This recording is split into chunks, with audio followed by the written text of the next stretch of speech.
My neighbor always has great parties. It's an opportunity to get to know a different side of the other tenants and meet a few new people. But I'm a bit of a wallflower, though. But after a couple of drinks and a couple of tokes, I pluck myself off the wall and succumb to the laid-back vibe, feeling being sponged away all the built-up self-effacing goop. It's a Saturday night in North Park, and I've just come home from such a party. It's still early, and I'm feeling restless, wondering how I'm going to spend the rest of this warm summer evening. The party may be over, but my evening is not, and I look out at the busy street below for inspiration. Remember turning on the night emanates from my speakers. That genre is like an audible gas that gets me in a mood. And I feel like I'm hosting the neighborhood party for all the clusters of chatty, conspiring groups passing below. And in their wake wafts through my window the essence of true romance, as though they've all bathed in fine Acapulco gold. I identify as happily single. And I made that choice after realizing I'm not good in relationships. Plus, I'm a lousy picker. I was devastated after two strong candidates unexpectedly died within months of our first date, so there's that curse. One other one tried to move me way up to a town called Snobsville. I always questioned my trust in that first initial warm feeling and then lost it completely exactly 10 years ago after the police dragged the last one out of my house. I'll accept some blame. There was some selfishness involved, maybe because I was a spoiled only child. I was also lonely and easily intimidated with parents who fought all the time, except for on Christmas and anniversaries when they exchanged their love through Cadillacs and golf club sets. Christmas and birthday cards telling me what a good son I was after a year of making me feel otherwise left me jaded about relationships, love, Christmas, and the ability to accept compliments. So, since I'm accepted that I'm wired to be single, I'm entitled to be a whore as much as I like. But that I've noticed that my advertised age goes up, the number of interested men checking out my profiles decline like a speeding roller coaster. And those are supposed to be fun, so excuse the cliche, I may as well enjoy the drop before I hit bottom. At my age, it doesn't help to be overly picky, but don't get me wrong. I mean, there are many more things that have priority over my finding fortification. I step away from the window, now primed to inject myself into the steady flow heading towards the pumping heart that is downtown North Park. I grab the bongos a homeless friend had gifted me and jet down to the main intersection where I hope to join my street musician friends in their modest musical scene. There's no telling what will happen every time I head out the door, whether it's to my car, to a club, or just walking to an ATM.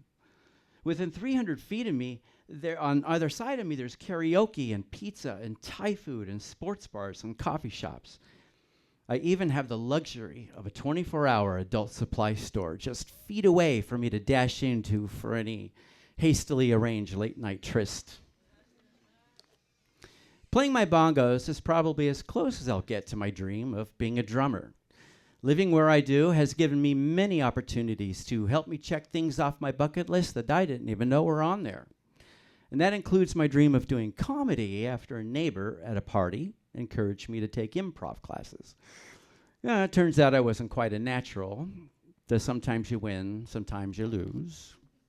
Call me Deacon Blues. After about an hour of bongoing with my friends, I call it a night and head home, intending to be on time to watch Saturday Night Live. Still feeling properly buzzed and maybe a little randy, I crawl like a viper through the crowds on the urban street, keeping open the unlikely possibility of ending the night making love languid and bittersweet. I expect I'll probably end up falling asleep in front of the TV like always. As I pass the colorful neon signs and halo-lit lights, I wave good night to the familiar faces of all the ramblers and wild gamblers, shop proprietors, and bouncers. I love my street with all its opportunities and surprises.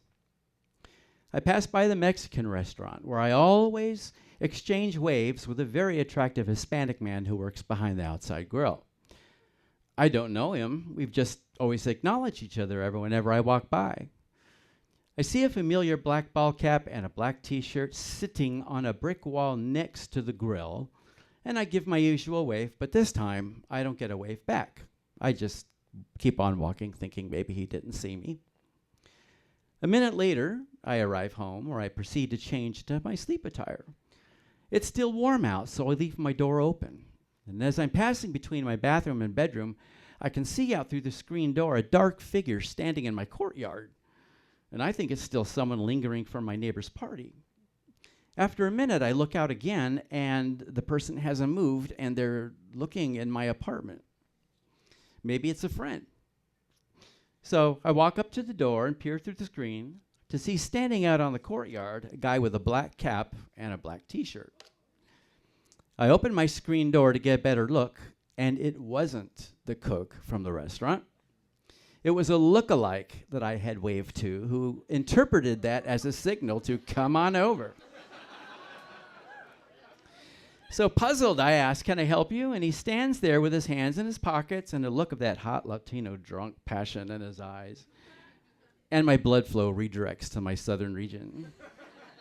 All he says is, "Sup?"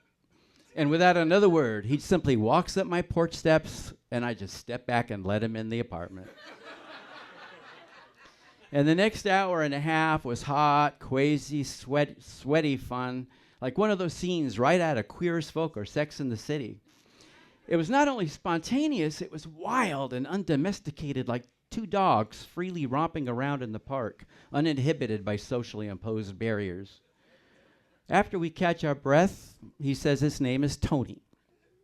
We make a tentative agreement to meet again, but next time having drinks first at a public place. After a couple of weeks of sexting, I learn he's into the nephew seduces uncle scene, and it just so happens that I love to role play. So the roles we text build together is that I'm a deadbeat uncle who doesn't give a shit about my nephew, but I'm half forced to watch him when my divorced sister decides to drop him off to go on one of her binges. A nephew will do anything to show his love for a father figure. So we set a date, place, and a time. I arrive at the club, and I scan across the crowd, and then I spot the back of a head that's familiar. I squeeze through the crowd towards him, and he turns around and says, "Oh, there you are." For the next 5 minutes, I continue our little uncle-nephew role play, but he's not as responsive to my prompts as he was in his texts. I chalk it up to social awkwardness, or maybe he's a better texter than actor. And I suggest that we walk to my place and we leave before I even buy a drink. About 30 seconds before reaching my home, as a formality, I ask him, "Oh, you see your name is Tony?" "No, it's Jim." "Oh, I'm sorry, I thought it was Tony." I replied, a little embarrassed, because I'm not good with names. "No, it's Jim." "No, but Tony's a friend of mine. Then he left the bar about 30 minutes ago and was supposed to come back." I picked up the wrong guy. And I usually don't bring guys home from bars. But I feel a little embarrassed, and we stand at my gate wondering what to do. It had been 2 weeks since I'd seen quick glimpses of Tony's face, and even then it was in the dark, so that was the cause for my second accident with mistaken identity. It was a coincidence that this Jim just happened to be a friend of Tony's, and then not having seen him in 2 weeks, the mistake was understandable. As Jim and I are both putting our clothes back on,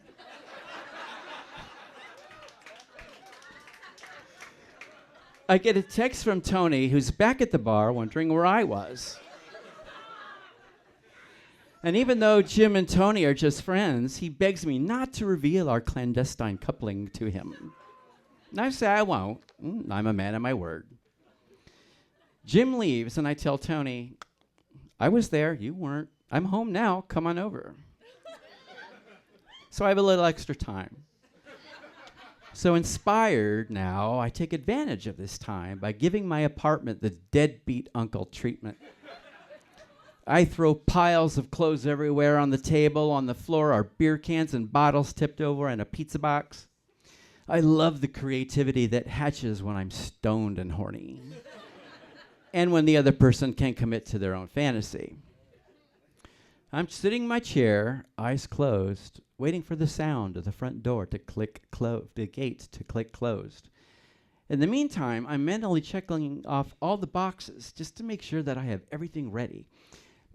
But there's always one small detail that I think of at the last second that will complete the scenario, but it's too late to cut an onion and rub it into my armpits. Sometimes I tend to go overboard. So finally, I hear the click of the gate, the swoosh of the door as it sweeps across the wood floor, and the clunk of his first footstep. He finds me slumped back on a comfy chair, slovenly dressed, unbuttoned plaid shirt over a old white tank top, backwards ball cap, my mouth agape, and snoring. My knees are wide apart, with my running shorts draped around my Timberland work boots. On one hand is inside the elastic waistband of my jockstrap, and the other is barely holding on to the TV remote control while American Booty plays on the television. I can hear him in heavy, panting whispers. Oh my God, I don't get drunk. Why are you always drunk, Uncle Pedro? Ever so stealthily, he slips his hand into my cup, and I can feel his hot breath on my inner thigh. When I suddenly feel that warm, wet sensation, I wake up. What the fuck? And I push him away. After my nephew disappears into the bedroom where he assumes the position, I storm around the apartment in a drunken rage, tormenting myself with a devil and an angel on each shoulder telling me not to listen to the other one. He mumbles with his face in the pillow, whimpering, asking me if what we're doing is wrong, and I curse in his ear and tell him not to talk about this to anyone. Yeah, that one night helped me come up with the best answer for whenever I'm asked, so, what are you into? And I respond, helping the other person bring out the creativity of their fantasy. Right? I love my North Park Street and its gritty charm. There's always something to write about, and this venue is actually on that street. For the last 24 years, it's a cure-all for me, and I'm blessed to live in the heart of it.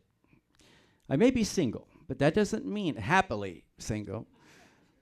But that doesn't mean I don't have a relationship, and that relationship is the vibe that energizes me every time I head out the door for whatever adventure awaits. Woo, put your hands together for Tim Cole.